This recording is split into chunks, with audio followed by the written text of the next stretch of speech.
Do you guys want to get to 100,000 subscribers on YouTube? Well, I'm gonna tell you right now, I've hit 100,000 subscribers. I got the roadmap for you. So in this video, we're gonna break down top 10 tips to hit 100,000 subscribers, actually from a content creator who did it. So if you guys are ready to rock and roll, let's go.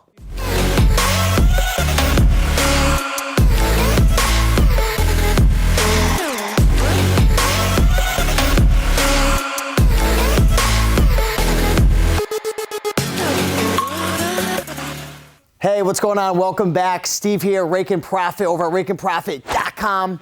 And I run a YouTube channel called Rake and Profit that teaches people how to make money with eBay, Amazon, entrepreneurship. And over the last almost 6-7 years now, I've shared my entire journey from quitting my job. I used to work at the Cracker Barrel. I was 250 pounds. When I was 21, I got arrested. And I completely transformed and changed my life and documented a lot of that on this YouTube channel. So over the last 6 years or so, I think I've gotten over 14 million views. We've got about 130 something thousand subscribers since we started the channel. And in this video, I'm gonna share with you my top 10 tips for hitting 100,000 subscribers. Now, if you're looking to start a YouTube channel, the number one piece of advice I could give you, and this isn't even on the list right now, is make sure you're doing it for the right reasons. Make sure you wanna do it because it's something that you really wanna do, not just because you wanna make money or show off or have something that can impress your friends or the ladies or whatever. Make sure you're doing it for the right reasons. For me, it was all about accountability, it was all about community, and it was about helping people and making a difference. Now, the money came and the money is great, and I actually make some really good money off of YouTube through Google AdSense, affiliate marketing, selling products and services, coaching, all different types of things. But that wasn't reason number one, because if it was reason number one, I never would have been able to go through all these things that I'm gonna share with you. So without further ado, let's dive into tip number one, know your audience and your niche. If you wanna hit 100,000 subscribers, for most people, now there's obviously some channels who have been built outside of this tip, but for most people, you wanna know your audience and your niche, right? So you wanna focus in on a specific audience or a specific niche. So for me, it's making money, but it's not only making money online because that's so broad. You wanna dive down deep. For me, my core niche and following is eBay sellers. So that's my core. That's who I'm always looking to serve, number one. There was a time, probably about 4 years ago, when I was starting to make money with something called Kindle publishing. And I didn't know that I was making a mistake, but my core audience was eBay. And all of a sudden I started making all my videos about Kindle because I scaled my business and I was making like 10,000 a month. So I'm like, holy crap, this is amazing. Even though this is what was working and what I was doing, I completely abandoned my audience and I screwed up my channel for quite a long time. So if you don't want to be boxed in, then when you first start your channel, make sure your channel's broad in a sense where it's not only eBay, but maybe it's Amazon, maybe it's Kindle, maybe it's Etsy. I'm just giving examples of my niche and my audience. You don't have to be super duper laser focused, but if you train your audience to only expect eBay videos or train your audience only to do toy unboxing videos or only to do men's clothing videos or whatever it is, once you start to go outside the box and change it up, it becomes more and more difficult. So know your audience and your niche, and if you want to touch on other topics like salsa dancing like I'm doing, or self-development, or working out, you've got to focus on your core and slowly start to introduce them to these other topics. Valuable content is tip number two. At the end of the day, you could be wearing the nicest clothes, you could have the best audio, you can have a videographer. We got my main man, Zach, right here behind the camera. You could have a videographer, you could have the whiteboard, you could have all this warehouse, whatever it is that engages your audience.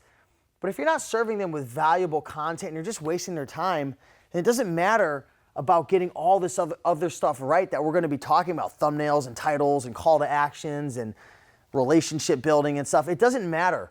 Valuable content is what you need to focus on. Now, valuable content doesn't mean that it only makes them money or it only produces a certain result.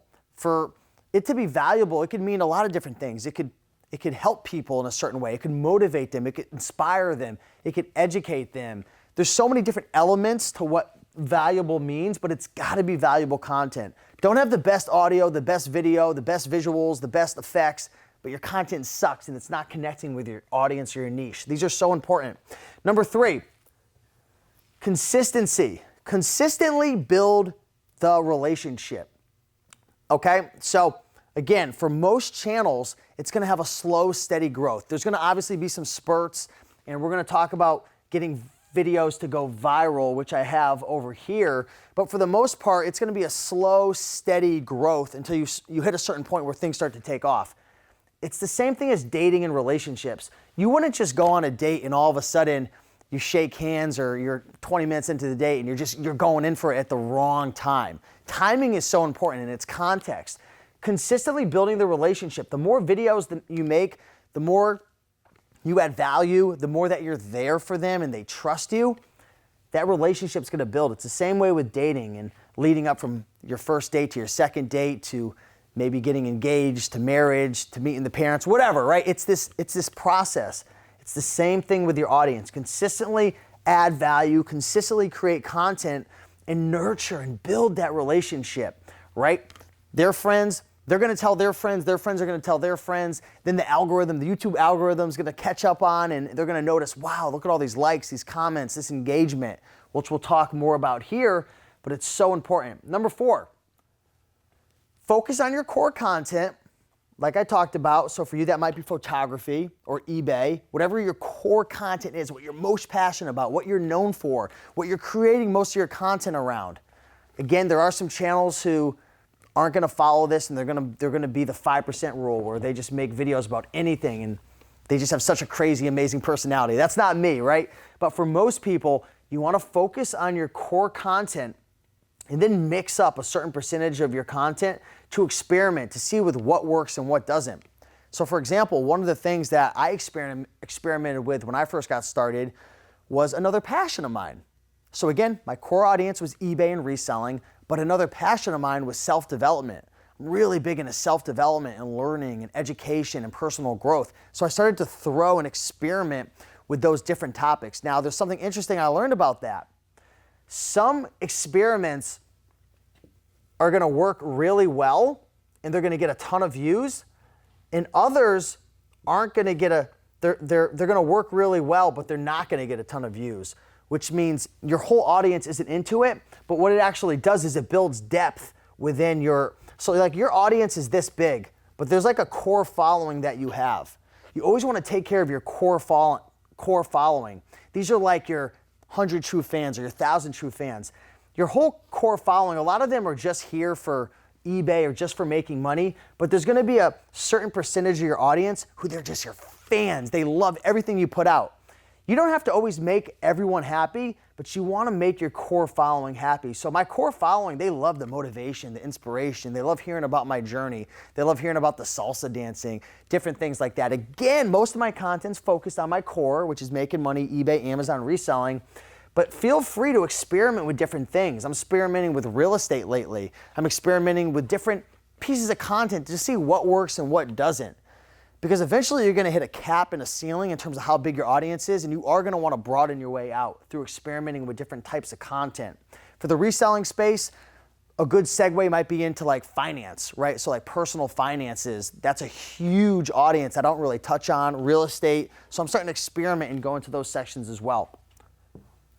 Titles. Titles are really, really important.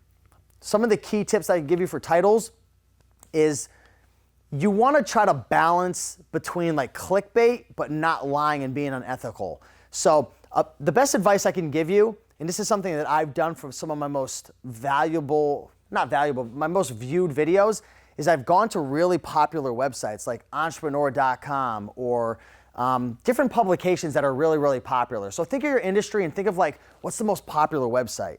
Entrepreneur.com is super popular. I know they have like probably like $100,000 copywriters who are like creating these titles. They're making them so compelling. If you're in like the fashion niche, maybe you could pick up magazines from the grocery store. And what you do, this is the best tip I can give you guys. Can't believe I'm sharing this. Is find titles that are in these magazines, because these are created by 6- and 7-figure copywriters, and then switch out the words for your niche. So for example, maybe I went to entrepreneur.com and it said, let's see, 10 tips to make your first $100,000 in real estate. So instead, maybe I could do 10 tips to make your first $100,000 selling on eBay. So you're taking a title that's already proven to convert by someone who's probably smarter than we are, and we're swapping out the keywords that are relevant to our core audience. So that's something I've done, and it's been really, really effective.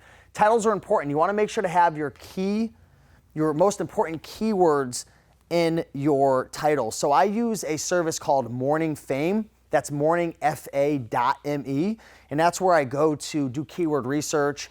I also am able to pull tags for my description, pull tags for my tags area, or keywords for my tags area, and then find keywords to put into my title. So typically when ranking on YouTube, I like to have my main keyword or keywords. That could be one word like love, or it could be a long tail keyword like love in your teens. I don't know, I'm just making up things, right? So that's a long tail keyword. The shorter the keyword, the harder it is gonna be to rank if you don't have an authority channel. And the longer or more words in the keyword phrase, the easier it'll be able to rank depending on the traffic. So that's really important to have your keywords in your titles. Also have those keywords in your description, in your tags, and I like to save my video and my thumbnail as that main keyword. So that'll definitely help you with ranking and getting organic traffic. But titles are important.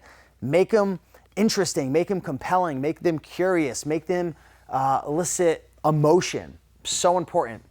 CTAs, those are calls to action. Always make sure you have call to actions in your videos. It'll help. So one of my mentors on YouTube, Graham Stephan, he's really good at using call to action. So if you ever watch his videos, he'll always tell you to hit the like button for the YouTube algorithm, or there's other people out there who say, hey, leave a comment, let me know what your thoughts are. I always like to start a video within the first 30 seconds having a call to action. So hey, like this video. Hey, leave a comment down below and let us know where you are from. Hey, leave a comment down below while you're watching this video. Let me know what you liked and what you didn't like. Or even at the end of the video, hey, subscribe. There's all different types of call to actions that can help with the engagement. Because at the end of the day, what YouTube is looking for and what they want most is they want you to spend time engaging and enjoying and spending more time ultimately on the platform. So every time someone likes, comments, subscribes, engages with the video, shares the video, that's a sign being pointed at YouTube saying, hey, this is a really good video. It's keeping people on the site. People are enjoying it. They're sharing it. They're liking. They're engaging. It's a social media platform. Really, really good for helping to boost your subscriber base, boost your views, and help rank organically in the search engines.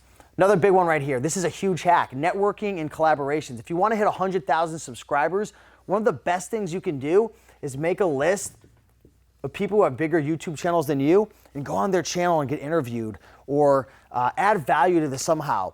Find a way to network, to get on channels of larger YouTube channels, and that's one of the quickest ways to hack getting to 100,000 subscribers. Number 8, remember this. This is so important.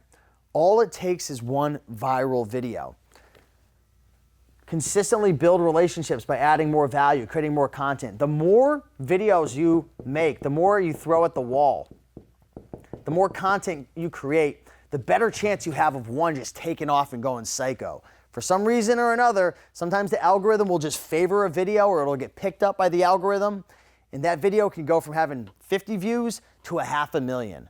So I haven't had really any videos that have gone like super duper viral. I have one that's at like 800,000 views. So I'm not the person to give you like advice based on virality and how to get a video to go viral. I'm sure you could find some videos on there, but the more on YouTube, you can find videos on that, but the more content you put out, the better chance you have something of just taking off. So create content consistently. Also, another tip I can give you is go to your top 100 competitors in your niche. So maybe you have a YouTube channel about photography. Find the top 50 to 100 photography channels and then sort their channel by most viewed, and have a virtual assistant or go on yourself and write down the titles for each of those videos.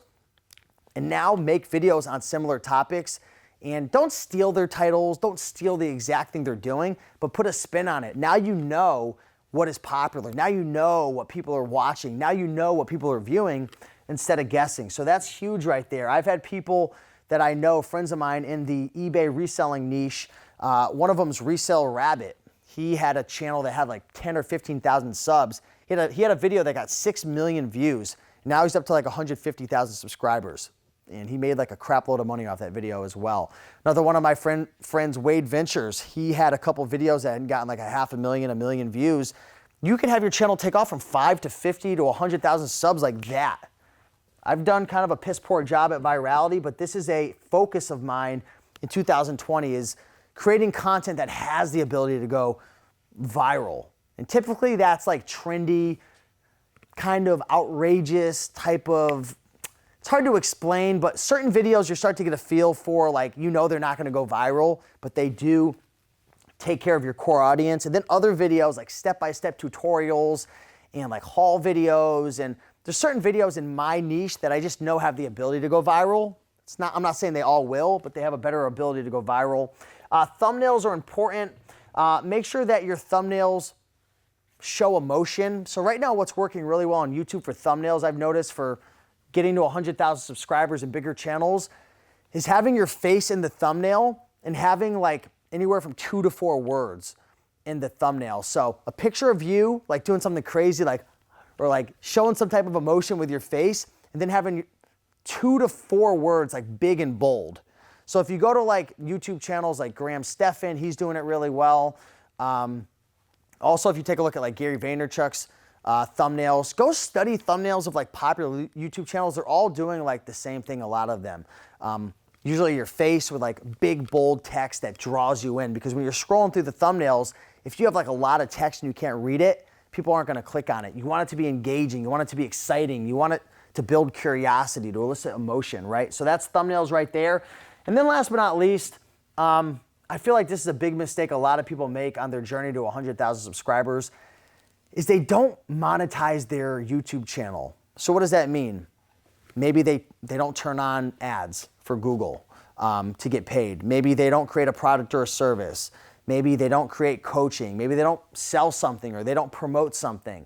They have this idea that everything has to be free and I can't charge for anything.